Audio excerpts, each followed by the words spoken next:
নমস্কার বন্ধুরা, প্রবাসী খুঁটিনাটি আরেকটি নতুন ব্লগে আপনাদের সবাইকে স্বাগত। সন্ধ্যা 6টা মতো বাজে আমরা চলে এলাম একটু সাউথ সিটি মলে। কলকাতা এলেই একবারের জন্য হলেও সাউথ সিটি মলটা ঘুরতে চলে আসি। আর এখন তো বড়দিনের সময়টা, এমনিতেই কলকাতার চারিদিক লাইটিংয়ে ভরিয়ে দিয়েছে।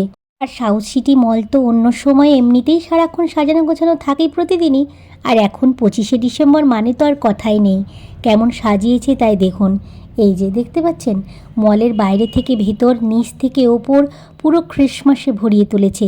কি সুন্দর করে পুরো মলটা ডেকোরেশন করেছে। মলটাকে দেখে মনে হচ্ছে এটাই স্বর্গ।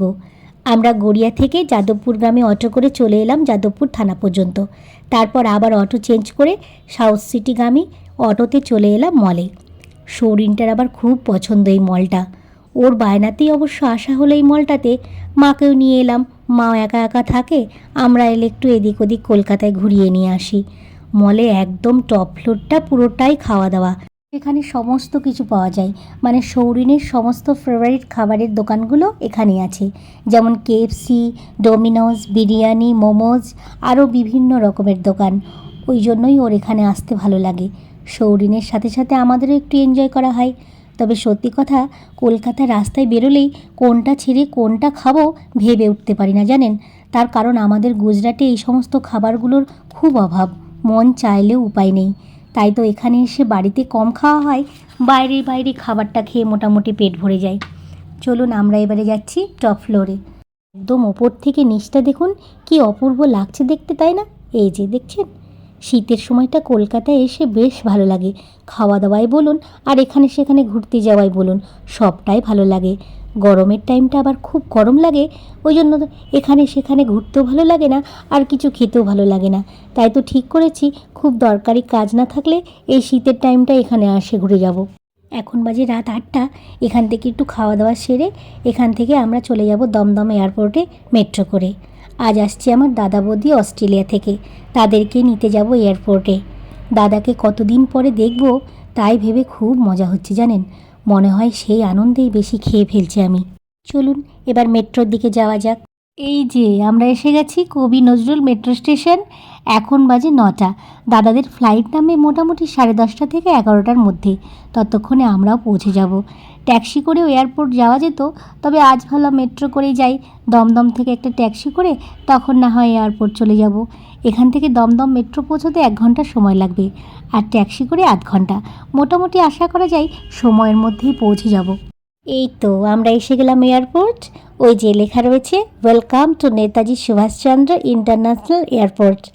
এখন মনে হচ্ছে মেট্রো করে না এসে গড়িয়া থেকে ট্যাক্সি করে এলে ভালো হতো জানেন। কারণ দমদমের ট্যাক্সিওয়ালাগুলো কেউ ভেতরে আসতে চাইলো না, আমাদের ওই মেন রোড পর্যন্ত পৌঁছে দিল। তারপরে এই পায়ে হেঁটে আমাদের একটু আসতে হচ্ছে, অসুবিধা হচ্ছে না। তবে সেখান থেকে এলে একদম এয়ারপোর্টের ভেতরটাই নামিয়ে দিত।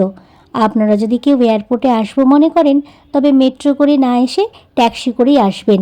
এখানের অটো বা ট্যাক্সিওয়ালাগুলো ভেতর পর্যন্ত কেউ যেতে রাজি হচ্ছে না। এই যে এই gate number 4B international terminal দিয়েই দাদারা ভেতর থেকে আসবে। সৌরিন আর মা খুব এক্সাইটেড হয়ে আছে। সৌরিন তার মামা মামি, ভাই ঋষি আর বোনকে দেখার জন্য, আর মাও ছেলে বৌমা নাতি নাতনিকে দেখার জন্য। আমরাও অধীর আগ্রহে বাইরে ওয়েট করছি দাদারা কখন আসবে আর পুচকুগুলোকে দেখব। সবাই একে একে ভেতর থেকে আসতে শুরু করে দিয়েছে। এবার এই এলো বলে দেখো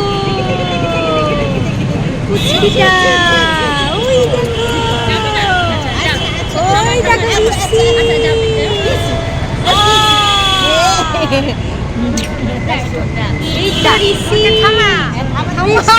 এই যে এসে গেছে আমার দাদা বৌদি, ছেলে ঋষি আর তাদের কিউট মেয়ে রায়া। এই তো, এই তো ঋষি, এই যে কুচু কুচু কুচু কুচু, এই যে দাদা, এই যে ঋষি। এই তো আমরা এবার এয়ারপোর্ট থেকে রওনা দিলাম আবারও গড়িয়ার পথে। আমরা কাল সকালে এসেছিলাম, ওই জন্য সকালটা একরকম লাগছিল শহরটাকে, আবার রাতের বেলাটা একদম অন্যরকম। চারিদিকে শুধু লাইটিং। নতুন বছরকে স্বাগত জানাতে শহরটাকে কি সুন্দর করে সাজিয়ে তুলেছে। চারিদিকটা দেখতে কী যে ভালো লাগছে তা নিশ্চয়ই আপনারা দেখেই বুঝতে পারছেন। সকালের থেকে রাতের ভিউটা আরও সুন্দর, চারিদিক ঝলমল করছে। আমাদের দুটো ট্যাক্সি করতে হয়েছে, একটাই আমরা 3জন আছি, আর আমাদের পেছনে মা আর দাদারা আসছে। দাদাদের এয়ারপোর্টের ভেতর থেকে আসতে একটু দেরি হলো বলে রাতটাও অনেকটা হয়ে গেল। ঘর পৌঁছতে পৌঁছতে রাত 1টা বেজে যাবে, তারপর ঘুমোতে ঘুমোতে 2টো থেকে 2:30টা বেজে যাবে আজ। চলুন তবে ঘর যাওয়া যাক। এই যে আমরা এসে গেলাম ঘরে।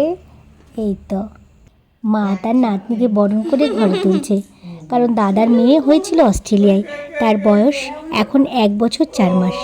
এই প্রথম ঘরের মেয়ে ঘরে ফিরে এলো। বুঝতেই পারছে না কি হচ্ছে এইসব, এই প্রথম সে সবাইকে দেখছে।